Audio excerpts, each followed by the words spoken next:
네, 이거를 메인 액티비티를 하기에는 양이 많아서 어댑터에 있는 뷰홀더 패턴을 이용하고 있는 제가 만든 이거를 한번 바꿔볼게요. 일단 얘를 한번 코드를 보고요. 그 다음에 이어서 얘를 상속받는 베이스 뷰홀더를 한번 보도록 할게요.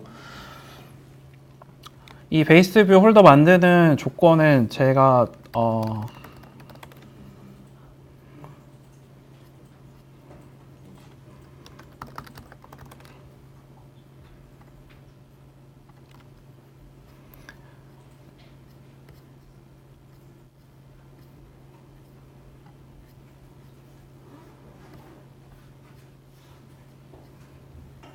네, 이거 제 개인 블로그에다가 정했던 글인데요. 일단 제가 베이스 뷰 홀더 만들어 놓은 이유는 그냥 패턴이 정해져 있잖아요. 그 레이아웃 초기화하는 부분이랑 레이아웃을 이렇게 초기화하는 부분이랑 그리고 매번 값을 체인지하는 부분이 있는데 이게 여러 개의 뷰 홀더를 사용하는 경우가 발생을 해요. 뭐 한 개만 사용하면 좋은데 뷰 홀더를 되게 여러 개를 사용을 할 거예요. 예를 들어서 맨 이렇게 이미지가 있는 뷰홀더가 있고요. 그 아래쪽에 푸터라는 뷰홀더가 있어요. 그냥 다른 앱으로 한번 보여드릴게요.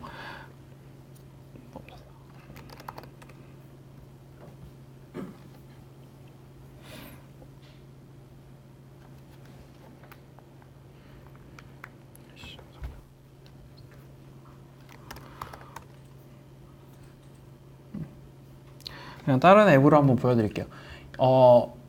자, 그냥 이걸로 한번 보죠. 메뉴에 있는 뷰가 있고요.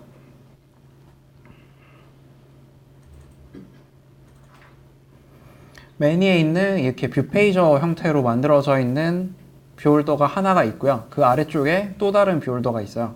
그러니까 지금 얘를 뷰홀더를 기준으로 나눠 놓은 건데 첫 번째 있는 뷰홀더는 그냥 스와이프만 처리하는 뷰홀더이고요. 두 번째는 타이틀이랑 모아 버튼만 나와요. 그리고 세 번째 뷰홀더는 이렇게 스와이프 옆으로 또 뷰 페이저 하는 게 나오고요. 그 이어서 또 나오는 것들은 지금 보면 연속적인 게 되게 많잖아요. 이런 패턴들을 이렇게 뷰홀더 패턴을 만들어서 사용을 하면 이 내부에서 처리하는 게 코드들이 좀 분산이 돼요. 그러니까 하나의 어댑터에서 여러 개의 뷰홀더를 다 관리하는 게 아니라 각각의 뷰홀더에서 해당하는 아이템에 맞는 데이터만 처리할 수 있게만 해주면 좀 더 유용하게 사용할 수 있거든요. 그러다 보니까 저는 뷰홀더 패턴을 만들어서 사용을 하는데 그 기본 코드가 다음처럼 되어 있어요. 뷰홀더 패턴인데 어댑터를 한번 볼게요. 어댑터에서 onCreate 뷰홀더와 그리고 onCreate 뷰홀더를 받아서 제가 create 뷰홀더를 새로 만들게 강제로 변환을 시켰어요. 그냥 이 뷰홀더 패턴에 맞춰서 onCreate 하도록 만들었는데 이거를 사용을 해도 되고 그냥 여기서 바로 크리에이트 할 수도 있어요. 근데 원래는 코틀린에서 했으면은 조금 더 다르게 사용을 할 텐데 지금 코틀린이 아니라서 이렇게밖에 접근을 못했고요. 이거는 지금 코틀린 변환시키기 코틀린으로 짠 코드를 자바로 변환시키다 보니까 이런 패턴이 나온 건데 여기서는 원래는 좀 다른 행동을 해요. 요런 거를 하긴 하는데 저는 여기서 셋 뷰 모델이라는 거를 넘겨주게 만들어 놨어요. 그리고 온바인드 뷰 홀더가 제일 중요한데 이 홀더 만들어진 거를 가지고 매번 아이템을 넘겨줘요. 그래서 여기 이 온바인드 뷰 홀더가 길어지는 거를 방지하는 건데 이 온바인드 뷰 홀더에서 하는 거는 각각의 뷰 홀더들에서 처리를 하는 거예요. 예를 들면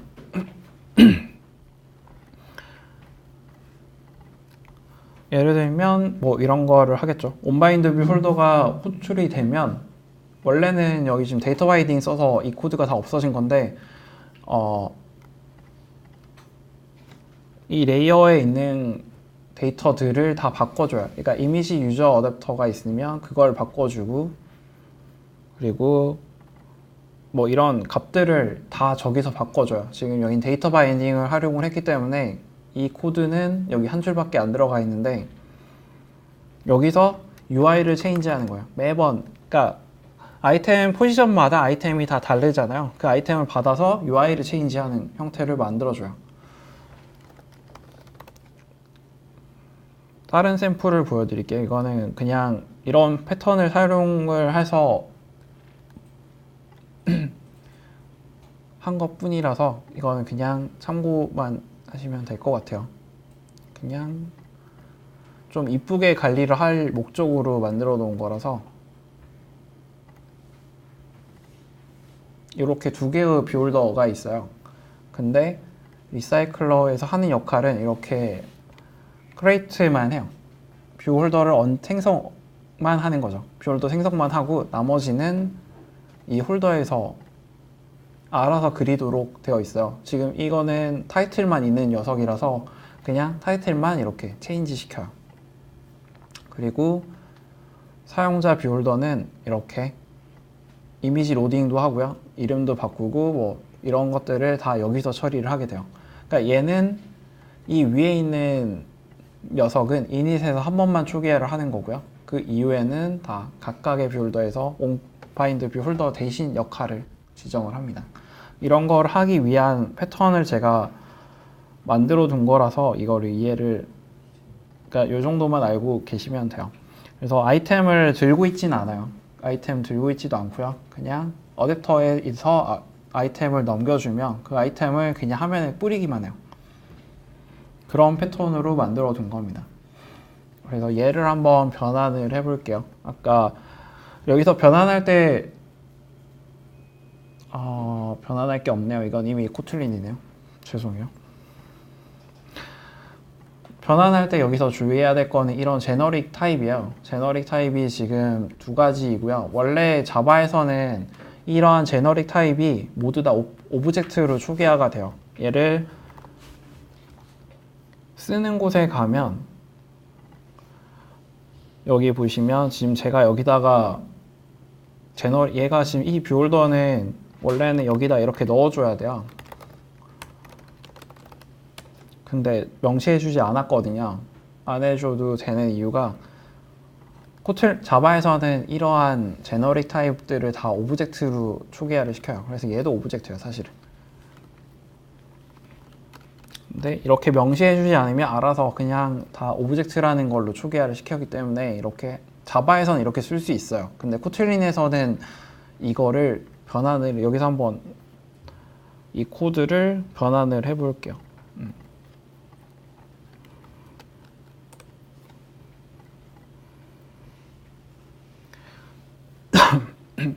변환을 하면 보시면 지금 베이스 뷰 홀더를 별로 묶어가지고 처리를 해요. 이렇게 코틀린에서는 이런 제너릭 타입이 명시되어야 돼요. 지금은 상위에서 이렇게 안 받고 있기 때문에 오류가 나는 건데 체크해주기 싫으면 이렇게 스타를 찍어서 체크를 해줄 수도 있습니다.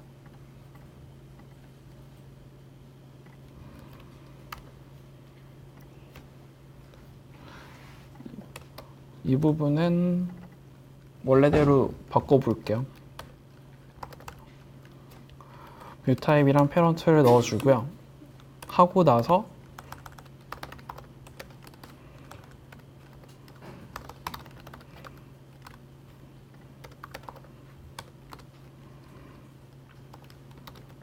네, 뭐 이런 거를 해요. 내부에서 제가 하도록 만들어 놨는데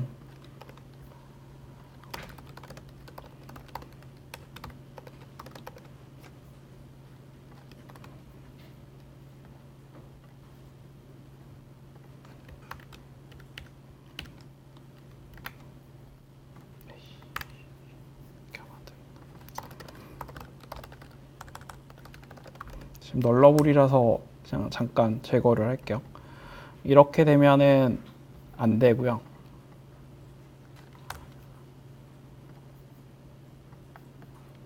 그냥 얘는 뷰만 만들게요. 뷰만 만들고 뷰 홀더에다 이거는 따로 처리를 할게요.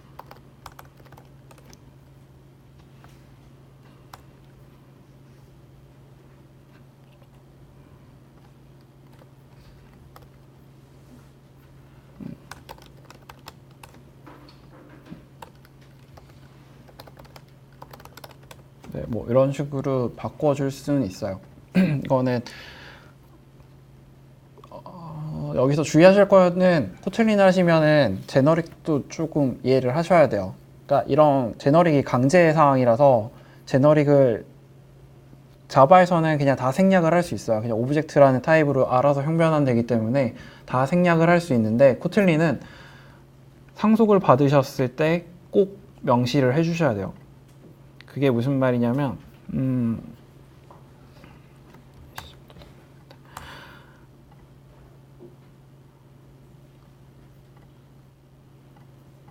여기서 제가 여기서 상속을 받았잖아요. 지금 얘는 사실은 여기서 이렇게 빼먹어도 전혀 문제가 없어요.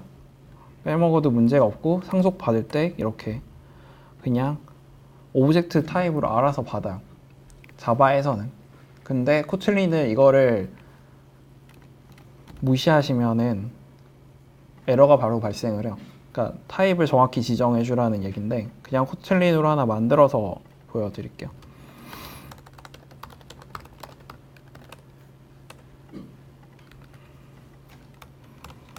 이거 버그. 지금 여기다가 자바에선 이렇게만 해도 문제가 없는데 얘는 이렇게 타입을 지정을 안 해주면 오류가 발생을 해요. 그러니까 이게 필수라서 어쩔 수 없는데 그냥 필수니까 여기다가 맞춰서 지정만 해주시면 돼요.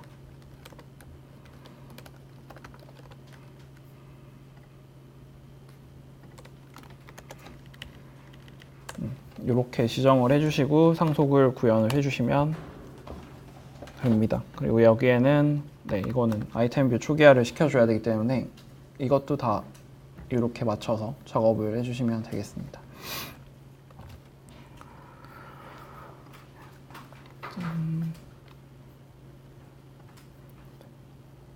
그리고 아까처럼 제가 활용하는 패턴이긴 한데 이거는 아까 레이트 이닛을 걸어서 초기화를 시키는 거고요.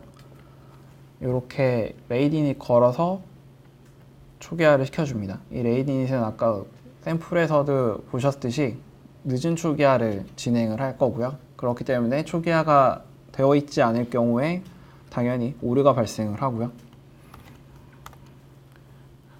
근데 여기는 아까 자바에서는 이게 펑션으로 초기화가 되기 때문에 이런 식으로 초기화가 될 건데 컨버팅이 이런 식으로 일어나긴 해요. 근데 원래대로 코틀린에서처럼 그냥 하면은 이렇게만 초기화를 해주시면 돼요.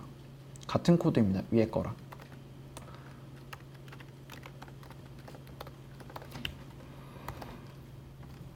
위에 것처럼 바꿔주시면 되겠습니다. 네, 이렇게 원래대로 하면 이렇게 명시해 주는 게 맞긴 해요.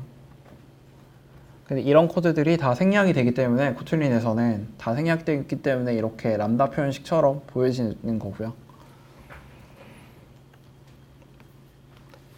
그리고 이거를 질문을 주셔서 제가 여기에 util이라고 만들어 둔 게 있는데 이거를 보면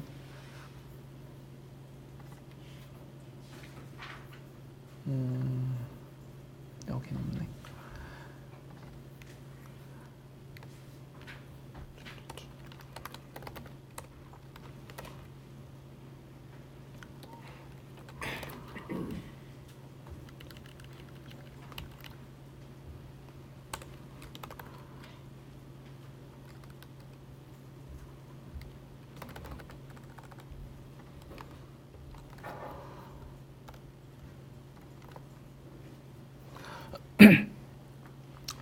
여기 맨 위에 상위에다 보면 이렇게 파일이라고 해서 시작하는 어노테이션이 있으실 거예요. 다른 코드에서도 보실 수 있을 건데 일단 얘도 밑에 있는 거는 타입캐스트를 체크를 하지 않는 건데 이거는 자바에서도 동일하게 보실 수 있을 거예요. 이런 이름은 아니겠죠. 다른 이름이긴 한데 이거는 이런 클래스들에 대한 거를 그러니까 그냥 예외 처리를 무시하겠다라는 의미예요. 언체크 캐스트를 체크하지 않는 거라는 건데 얘는 그런 의미이고요. 위에 거는 얘는 그냥 여기서 밑에서 하라고 알려주기 때문에 추가가 된 코드이고요. 이런 식으로 캐스트가 되고 있는데, 정확하게는 캐스트가 되는데 이게 의미가 없을 수 있다라는 의미예요. 실제로는 제대로 동작 안 한다는 얘기죠. 안 할 수 있다라는 얘기니까 이거는 그냥 알아만 두시면 돼요. 그것보다 얘가 요거를 보여드릴게요. 이 파일이 코틀린에서 불릴 때랑 자바에서 불릴 때랑 달라요. 이 파일에 지금 보시면은 클래스를 정의를 하지 않았어요. 클래스를 정의하지 않고 제가 그냥 펑션만 정의를 한 상태이거든요. 펑션만 아래쪽에 이렇게 인젝트라는 이름으로 두 개를 정의를 한 상태이고요. 근데 얘는 자바에서는 바라보면 스태틱 메소드예요. 그래서 어떻게 접근을 할 수 있냐면,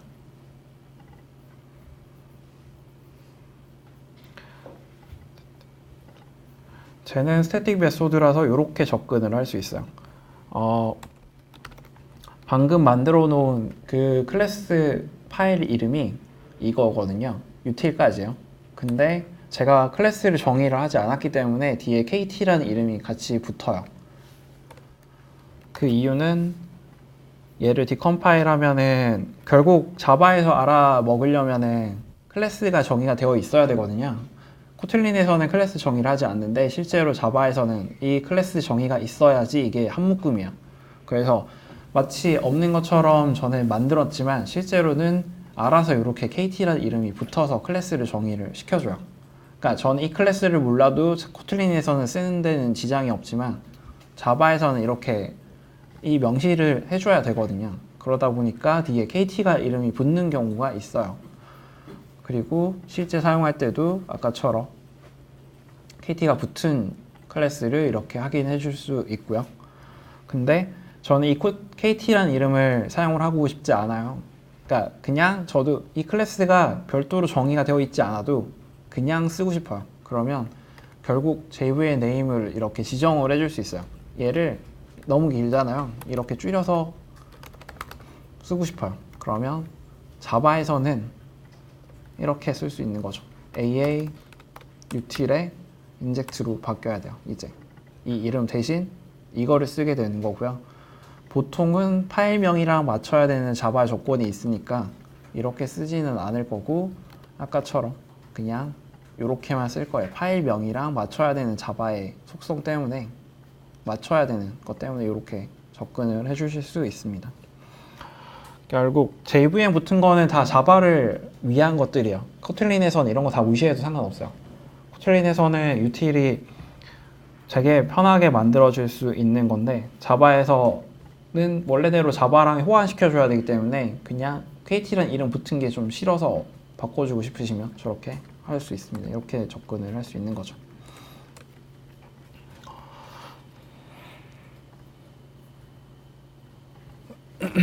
네, 그리고 이미지 로더를 가지고 제가 설명을 드릴게요. 확장함수를 제가 설명을 안 드렸는데 확장함수를 여기서 설명을 드릴게요. 그러니까 이미지 뷰, 그러니까 원래는 이게 자바 유틸이라면은 자바 유틸이라면 이런 식의 접근이 필요하겠죠. 자바 코드가 아니군요.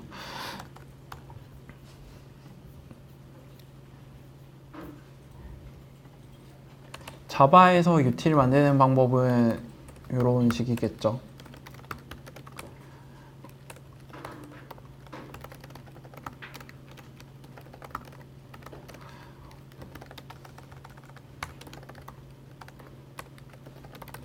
뭐 이런 식으로 전역에다가 스태틱 붙여가지고 만들어 놓고요.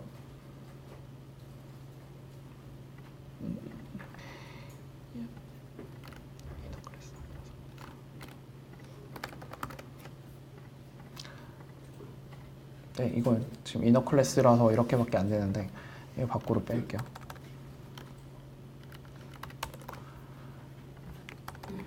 보통 샘플 유틸이라고 이렇게 만들면 샘플 유틸의 안에다가 스태틱을 붙이고 리턴 타입을 가지거나 아니면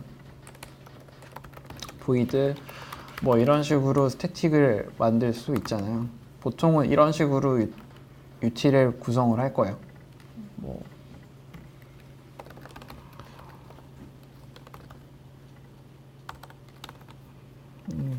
여기서 다른 것들을 뭐 이런 식으로 만들어서 스타트 액티비티를 구현을 할 수 있겠죠. 코틀린에서는 근데 이때 스타트 액티비티를 하게 되면은 필요한 것들이 있잖아요. 컨텍스트가 필요할 거고요.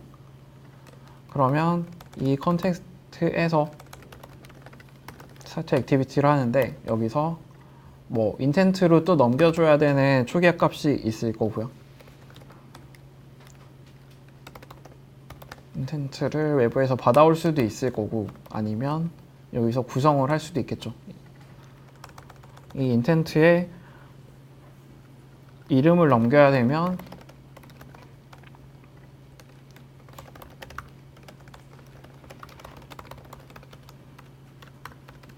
컨텍스트에 뭐 상대 액티비티에 대한 클래스 정보를 초기화를 시켜주고 인텐트에 뭐 키가 네이밍인 거를 만들어서 스타트 액티비티에 넘겨주는 거를 만들어 줄 수 있어요. 이거처럼. 근데 코틀린에는 원래 없던 건데 원래는 이 클래스에 확장을 할 수 있어요. 그러니까 없는 건데 마치 원래 있던 것처럼 만들어 쓸 수 있는데 그게 유틸이에요. 사실은 유틸인데 이거를 확장을 해서 쓸 수가 있습니다. 그래서 만약에 아까처럼 스타트 액티비티 그대로 갖고 와 볼게요. 컨텍스트를 일단은 뭔지는 모르겠지만 일단 컨텍스트가 있고요. 그리고 스타트 액티비티를 만들어요. 그리고 이때 받아오는 거는 이름이겠죠. 아까처럼 그걸 그대로 그냥 컨버팅을 해볼게요. 그럼 이런 코드를 만들어 줄 수 있어요. 근데 코틀린에서는 익스텐션이 제공이 되기 때문에 이거를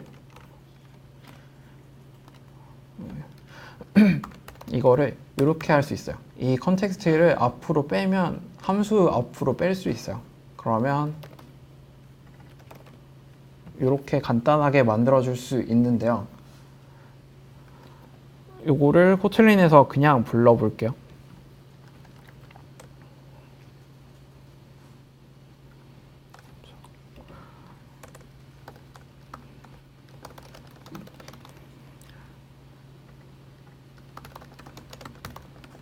그냥 컨텍스트가 있다고 그냥 액티비티로 가볼게요. 근데 이거는 코틀린 액티비티여야만 활용이 가능하기 때문에 일단 그냥 액티비티 하나를 만들고요. 그냥 임시로 하나 만들게요.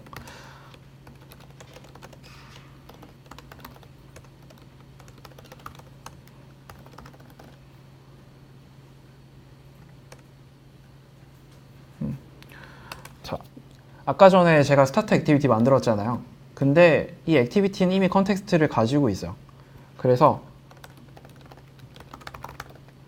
라고 치면은 신기한 일이 발생을 해요. 원래 인텐트는 두 개밖에 없어요.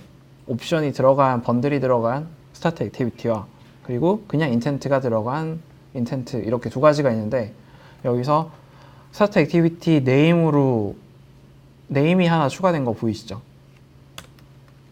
여기다가 네임을 넘기게 되면 이 스타트 액티비티는 커맨드 B로 따라가면 얘로 넘어와요. 그러니까 원래 이 컨텍스트를 확장을 시켜주는 거예요. 원래는 없어요. 원래는 없는데 스타트 액티비티를 원래 있는 것처럼 이렇게 확장을 시켜줘요. 지금 색깔도 다른데 보시면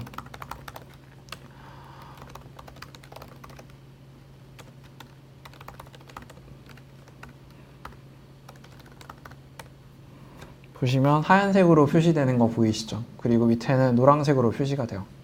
그러니까 색깔로 구분을 할 수는 있는데 이게 무슨 차이가 있는지 한번 볼게요.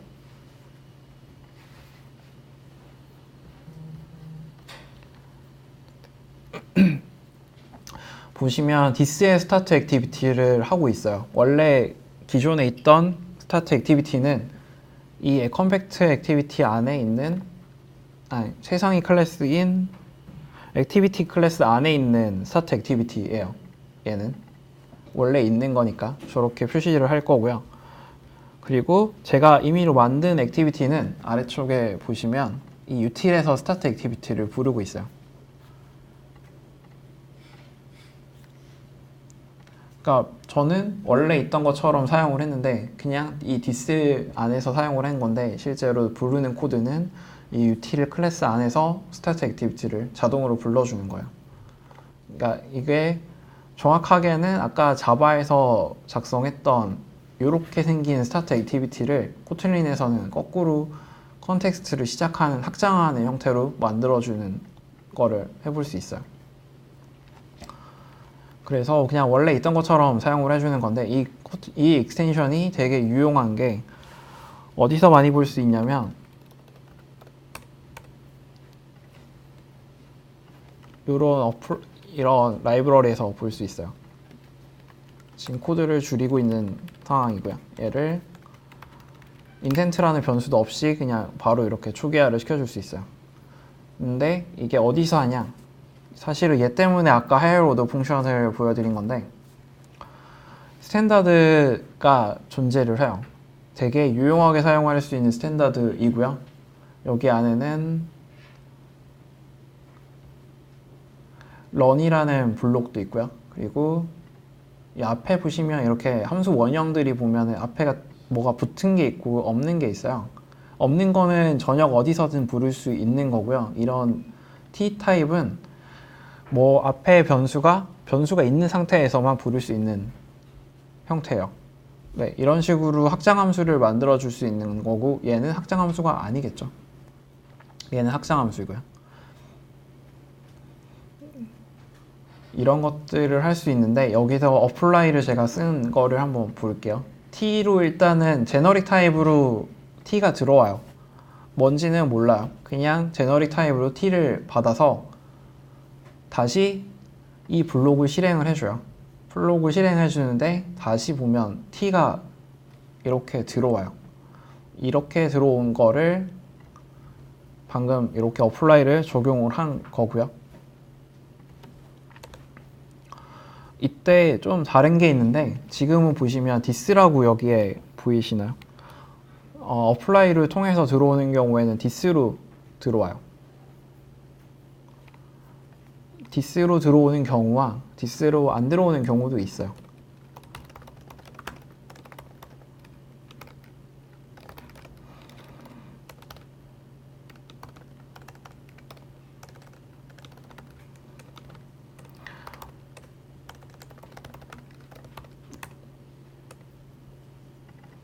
이 런도 this로 들어오고요.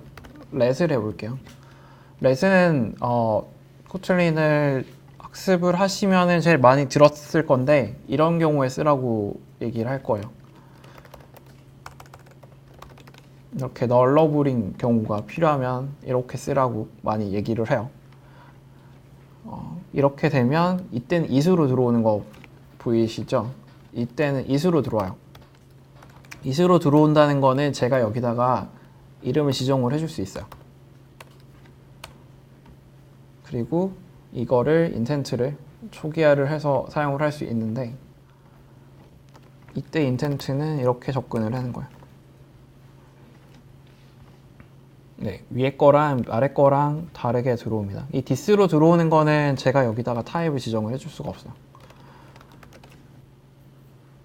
보시면 바로 오류가 발생을 합니다. 인텐트로 들어왔는데 그거를 왜 다시 바꾸냐고 오류가 나는 건데 이때는 그냥 this로 처리를 해줍니다. 자바에서도 똑같긴 한데 자바에서도 여기 명시가 안 되어 있을 뿐 스타트 액티비티가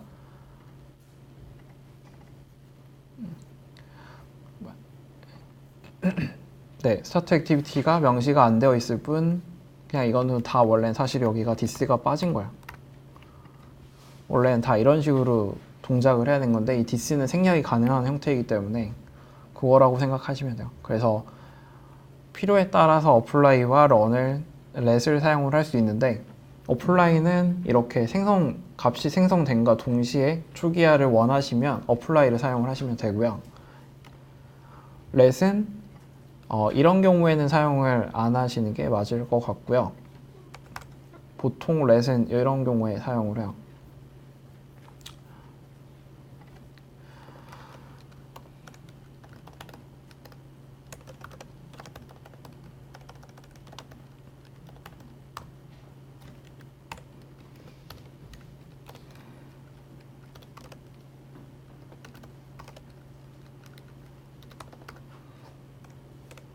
지금 얘가 널러블이 아니라서 널러블을 임의로 만들게요. 이 리스트가 지금 이제 널이 초기화가 안 되어 있을 경우에는 널로 들어올 거고요. 그러면 여기에 맨 끝에다가 뮤터블을 초기화하지 않고 그냥 널을 넣을게요. 널도 들어갈 수 있겠죠. 근데 여기서 레파지토리에 있는 아이템즈를 꺼내와서 뭔가를 하고 싶어요. 이럴 때 let을 사용을 해주실 수 있고요. 근데 사실 이렇게 되면 이렇게 해도 돼요. which를 바로 접근을 해서 사용하실 수도 있습니다. 그러니까 이게 이 역할이 무조건 그냥 let으로 사용을 하면은 그냥 묶음 단위로 좀 편하게 쓴다는 의미일 뿐이지 실제로는 which가 오든 아니면 다른 뭐 되게 다양한 이 리스트를 접근할 수 있는 모든 것들이 있잖아요. get도 있고요. index 오버도 있고요. 라스트 뭐 이런 값들을 다 뽑아올 수 있는데 사이즈도 여기서 let을 통해서 접근을 할 수 있습니다. 그러니까 무조건 let 블럭을 쓰는 거는 아니고요. 다만 이 아이템즈에서 뭔가를 여러 개를 처리를 해야 된다 라고 했을 때는 let이라는 키워드를 사용을 하는 게 좀 더 편합니다. 그러니까 let을 사용을 하면 여기다 명시를 해줄 수 있어서 좀 더 유용하고요. run을 사용을 하게 되면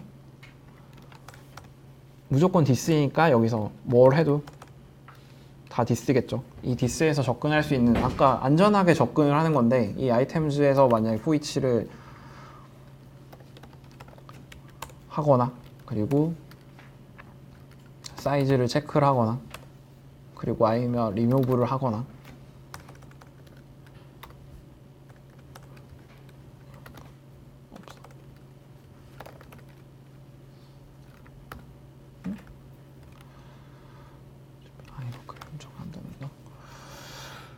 클리어가 안 되는 개수를 하거나 하는 것들을 한 번에 이렇게 다 처리할 수 있어요.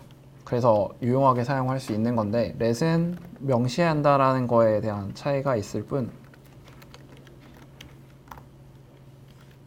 네, 근데 보통은 let은 저 같은 경우에는 아이템 다시 접근할 때만 주로 사용을 하고요. run은 UI 다시 접근할 때만 사용을 해요. 이미 만들어진 UI를 다시 접근할 때 많이 사용을 하고 있습니다.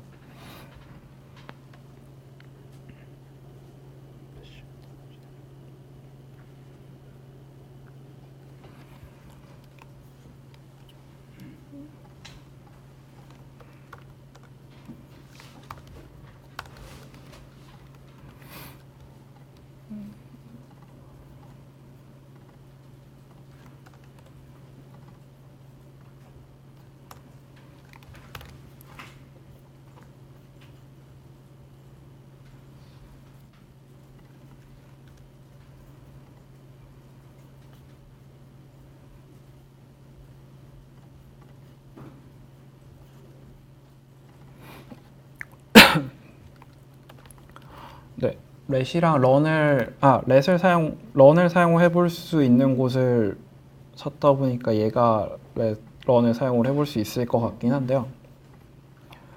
그래서 얘를 컨버팅을 한번 해볼게요. 서치 프래그먼트이고요. 일단 오류를 내보죠. 다행히 오류가 없네요. 신기하네 계속. 오류가 특히 많이 나는 부분이 이런 부분이에요. 지금 여기 널러블로 초기화가 되었잖아요. 널러블로 초기화가 되는 경우에 오류가 많이 발생을 하는데요. 보통 사용하는 곳에서 오류가 발생을 해요. 코드상 지금 여기에는 느낌표가 두 개가 붙어서 초기화가 됐는데 안 붙는 경우가 생겨요. 이런 식으로 컨버팅 되는 경우도 발생을 해요. 그러면 이렇게 접근을 하거나 제가 코드상 눈으로 봤을 때 얘가 널이 아닌 게 명확하다라고 생각이 되시면 이렇게 느낌표 두 개로 초기화를 해주실 수 있습니다. 네. 그러니까 그냥 컨버팅은 어디까지나 내가 그냥 가지고 있는 코드를 문법에 맞게 컨버팅을 하는 거지, 이거가 걔네가 판단해서 이게 널러블이 아니라고 생각을 할 수는 없거든요. 그래서 이렇게 초기화를 해주실 수 있어요.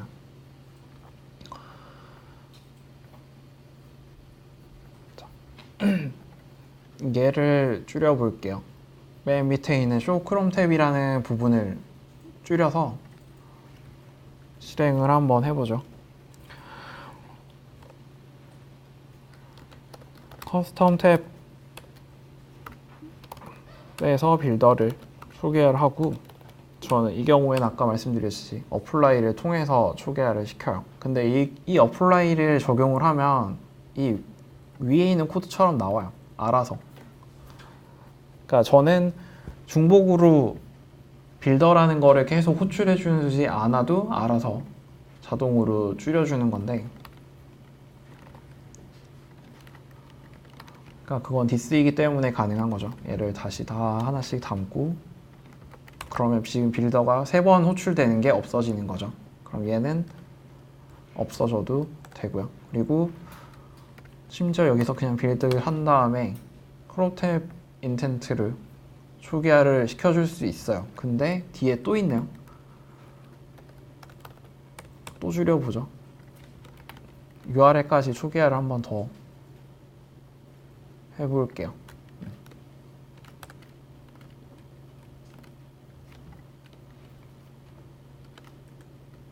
네, 이렇게만 하시면, 얘는 어플라이가 아니라 런이겠네요. 실행한다라는 의미가 이미 들어가 있어서 이 코드를 초기화를 한 다음에 얘를 실행을 시켜라라는 의미로 사용을 할 수 있습니다. 네, 뭐 아까도 방금 전에도 말씀드렸지만 얘는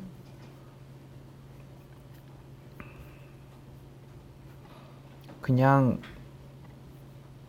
제가 수정하기 전 코드로 돌아와 있어요. 이미 수정하기 전에 제가 여기다가 빌더에다가 하나씩 쭉 집어넣고 그거를 다시 꺼내서 빌더 한 다음에 런치를 하는 코드인데, 제가 코드를 줄였지만 이렇게 줄였는데 알아서 이렇게 만들어줍니다. 이런 역할을 알아서 만들어줘요. 그래서 중복으로 콜을 해야 되는 부분들을 코드상 많이 줄여줍니다. 그래서 당연히 이런 부분들 때문에 당연히 개발 속도는 조금 더 빨라지겠죠. 근데 이게 만약 이 코드가 이해가 안 된다라고 누가 봐도 이건 이상하다라고 생각이 드시면 아까처럼 그냥 따로따로 빼주시는 편이 나아요. 처음 보는 사람이 헷갈릴 수 있으니까 오히려 이런 코드를 지향하는 편이 좋습니다. 그리고 하나 더 보면, 아까 리스너가 있다고 말씀드렸잖아요. 이 리스너가 하나짜리인 경우에는 람다식으로 바꿔줘요. 싱글 애브스트랙트 메소드인 셈에 의해서 하나짜리는 자동으로 람다 표현식을 만들어 주는데, 지금 이거는 보시면 하나, 두 개가 있죠. 두 개가 있는데 이 리스너를 원형이 가면 이렇게 두 개가 있어요. 한 개 이상인 경우에는 셈을 적용시켜 주지 않아요. 그래서 오브젝트 접근하는 방법이 자바였으면 그냥 여기다가 new를 한 다음에 이거를 초기화를 시켜주는데, 코틀린에서는 그렇게 할 수가 없어서 이렇게 오브젝트를 통해서 접근을 해요. 이 오브젝트는 아까 싱글톤 오브젝트랑은 달라요. 얘는 익명 클래스의 오브젝트인데, 여기서 오브젝트라고 입력을 하면은 익명 클래스인 경우의 오브젝트랑 싱글톤인 오브젝트가 이렇게 두 가지가 나와요. 여기서는 밑에 있는 걸 사용을 한 겁니다. 이렇게 초기화를 시켜주고요. 이것도 뭐 표현식을 좀 바꾸고 싶으시면 얘를 콜을 하는 거를 확장함수로 만들어 놓으시고 그거에다가 얘네를 초기화를 시키는 코드를 만들어 주시면 돼요. 그게 대표적인 예가 RxJava인데요. RxJava는 그렇게 만들어져 있어요. 그래서 람다 표현식을 조금 더 줄여서 할 수 있게 되어 있고요.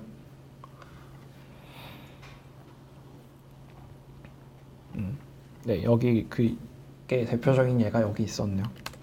서브스크라이브가 있고요. 서브스크라이브 안에 가시면 이렇게 컨슈머가 스로 입섹션을 발생을 할 수 있는 두 가지가 있고요. onComplete도 있습니다. 근데 제가 onComplete 들어간 거를 사용을 하지 않아서 지금 두 개만 들어가 있고요. 그래서 얘는 람다 표현식으로 이렇게 사용을 할 수 있고요. 그리고 신기한 걸 하나 알려드리면 이 블록 밖에다가 이렇게 달 수도 있어요. 지금 얘는 블록이 아니라서 그런데 이렇게 보시면 블록 밖에 있는 코드를 만들어 주실 수 있습니다. 근데 이게 되는 것도 람다 표현식인데 코틀린에서 이렇게 제공을 하고 있어서 가능한 거예요. 그러니까 맨 마지막에 있는 아까 어플라이도 보시면 이게 다 람다 표현식이에요. 근데 어플라이에 가시면 얘가 블록이 하나밖에 없어요.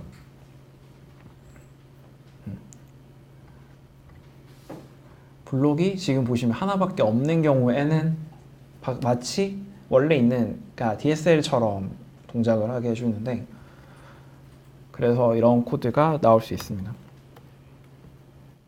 그러니까 원래 이것도 표현 제대로 하면은 가로 열고 여기까지 하는 코드가 이렇게 들어가야 돼요. 근데 이렇게 굳이 그렇게 할 필요 없기 때문에 가로 밖에다가 이렇게 구성을 할 수 있다라는 의미로 제공을 하기 때문에 이렇게 할 필요는 없어요. 원래 이것도 툴에서